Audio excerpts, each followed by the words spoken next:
ദുബായിൽ മലയാളികൾ നടത്തുന്ന ധാരാളം സ്പായുണ്ട്. അവിടെ ഇവിടുത്തെ സിനിമാ നടന്മാരും നടിമാരും ഒക്കെ ആ സ്പായിൽ പോയി വിസിറ്റ് ചെയ്യും. കൂടെ അവർ ദുബായിക്ക് പോകുന്നത് നമുക്കറിയാം. പലതരത്തിലുള്ള ആവശ്യങ്ങൾക്കാണ് അവർ പോകുന്നത്. അവർ ബ്യൂട്ടീഷ്യൻ ഉദ്ദേശിച്ച് ബ്യൂട്ടി പാർലറിൽ പോകുന്ന പോലെ പോയതായിരിക്കാം. ശരീരത്തിന് നല്ല ആരോഗ്യം കിട്ടാനുള്ള സ്പായിലുള്ള പിഴിച്ചിലിന് പോയതായിരിക്കാം.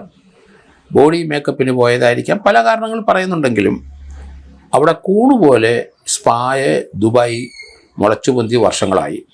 ഇപ്പോൾ അവിടുത്തെ ഗവൺമെൻറ് ഒരു തലവേദന ആയതുകൊണ്ട് സ്പായിലൊക്കെ റെയ്ഡ് നടക്കുന്നു എന്നാണ് ഇപ്പം വരുന്ന വാർത്ത. എന്ന് പറഞ്ഞ പോലെ കൊച്ചിയിൽ ധാരാളം സ്പായുണ്ട്. ഒരു 10% നല്ല സ്പായുണ്ട്, 90% മോശപ്പെട്ട സ്പാ തന്നെയാണ്. അവിടെയും തിരുവനന്തപുരത്തും കോഴിക്കോടും തൃശ്ശൂരും കേരളത്തിലെ മെയിൻ പട്ടണങ്ങളിലെല്ലാം സ്പാ ഉയർന്നു കഴിഞ്ഞു. യൂറോപ്യൻ സംസ്കാരം അല്ല അമേരിക്കൻ സംസ്കാരം പോലെ തന്നെ, അല്ലെങ്കിൽ ലാറ്റിൻ അമേരിക്കൻ സംസ്കാരം പോലെ തന്നെ എല്ലായിടത്തും സ്പാ മുളച്ചു പൊന്തിക്കഴിഞ്ഞു.